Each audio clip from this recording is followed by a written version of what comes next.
Good morning. I love this robe.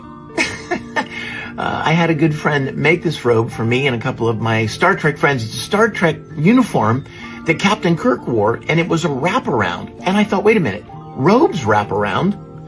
What a perfect robe this would be. I want to encourage you guys today that are believers not to be afraid to share your faith. I am quite convinced that Satan whispers in our ear, oh, don't tell somebody about your faith. Don't talk about Jesus. They'll get angry. They don't want to hear it. They'll bite back at you. I think he whispers that in our ears, but it's a lie, because he wants us to be afraid to share our faith and what God has done in our lives.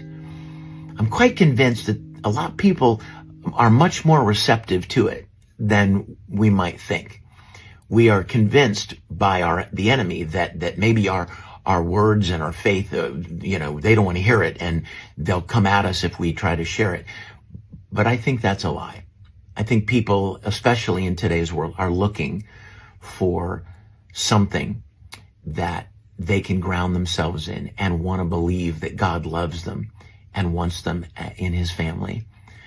So don't be afraid to share your faith in humility and kindness, first and foremost. Just share what God has done in your life. You may find people are more receptive than you thought they were. Have a great day.